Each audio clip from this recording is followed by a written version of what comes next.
Guys, ഞാൻ നിങ്ങളുടെ ഒരു കാര്യം പറയാം. ഈ വീഡിയോ കാണുമ്പോൾ ജീവിക്കാനുള്ളൊരു ആഗ്രഹം പോലും നഷ്ടപ്പെട്ട് മൊത്തത്തിൽ പണിപാളി ഒറ്റയ്ക്കിരിക്കുന്ന ഒരു അവസ്ഥയിലായിരിക്കാം നിങ്ങളിരിക്കുന്നത്. നിങ്ങൾക്കുള്ള വീഡിയോ ആണിത്. സാധാരണ നമ്മുടെ ലൈഫിൽ ഭയങ്കരമായ പ്രശ്നങ്ങളുണ്ടാകുമ്പോൾ, ഭയങ്കരമായ ടഫ് സിറ്റുവേഷൻ ഉണ്ടാകുമ്പോൾ ഭൂരിഭാഗം ആൾക്കാരും തകർന്നു പോകാറുണ്ട്. ഇനി എനിക്ക് ലൈഫില്ല, കഴിഞ്ഞു, തോറ്റു എന്നൊക്കെ പറഞ്ഞ് അവരുടെ സ്വന്തം ലൈഫ് അവർ നശിപ്പിച്ച് കളയാറുണ്ട്. നമ്മുടെ ലൈഫിലെ ഏറ്റവും വലിയ ഡൗൺ സിറ്റുവേഷനിൽ ജീവിക്കണം എന്നുള്ളൊരു ആഗ്രഹം നിങ്ങളുടെ ഉള്ളിലേക്ക് കൊണ്ടുവരാൻ പറ്റുമെന്നുണ്ടെങ്കിൽ bro, you are unstoppable.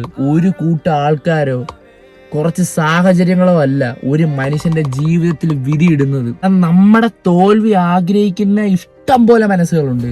Guys, daily നിങ്ങളുടെ മുഖത്ത് നോക്കി ചിരിക്കുന്നവരെല്ലാവരും നിങ്ങളുടെ സുഹൃത്തുക്കളാണെന്നും ഒരിക്കലും ചിന്തിച്ച് ജീവിക്കരുത്. കൂടെ നിൽക്കുമെന്ന് നമ്മുടെ പുറകെ നടന്ന് പറഞ്ഞുകൊണ്ട് നിന്നവരിൽ നിന്ന് ഒരാൾ പോലും നമ്മുടെ കൂടെ ഉണ്ടാവില്ല സമയത്ത്. ഒരിക്കലും നമ്മൾ എക്സ്പെക്ട് ചെയ്യാത്ത 1-2 ആൾക്കാരായിരിക്കും ലാസ്റ്റ് നമ്മുടെ കൂടെ ഉണ്ടാകുന്നത്. നിന്റെ ലൈഫിൽ ദൈവം ഓരോ പ്രോബ്ലംസ് ഇട്ടിട്ട് തരുന്നത് നിന്നെ ട്രെയിൻ ചെയ്യിപ്പിക്കുകയാണ്. ഇതിനേക്കാൾ വലിയ പ്രശ്നം നിന്റെ ലൈഫിൽ വരും. അതിനെ നീ ഹാൻഡിൽ ചെയ്യണമെങ്കിൽ ഇപ്പം നിന്റെ ലൈഫിൽ നിൽക്കുന്ന എല്ലാ സ്റ്റേജും ഫേസ് ചെയ്തതിനെ മുന്നോട്ട് കയറിയാൽ മാത്രം നിനക്ക് ആ പ്രശ്നമൊക്കെ കടന്ന് മുന്നോട്ട് കയറാൻ പറ്റൂ ബ്രോ. ഈ ലോകത്തുണ്ടായതെല്ലാം എല്ലാത്തിൻ്റെ സ്റ്റാർട്ടിങ് സീറോയിൽ നിന്നാണ്. നിനക്ക് തീരുമാനിക്കാം. നിന്റെ തോൽവി ആഗ്രഹിക്കുന്നവരുടെ മുമ്പിൽ അവരാഗ്രഹിച്ചതുപോലെ തോറ്റു കാണിക്കുന്നു, അതോ അവരുടെ എക്സ്പെക്ടേഷൻ്റെ മുന്നിൽ നിന്റെ വിജയ പതാക കുത്തണോ വേണ്ടയോ എന്ന്.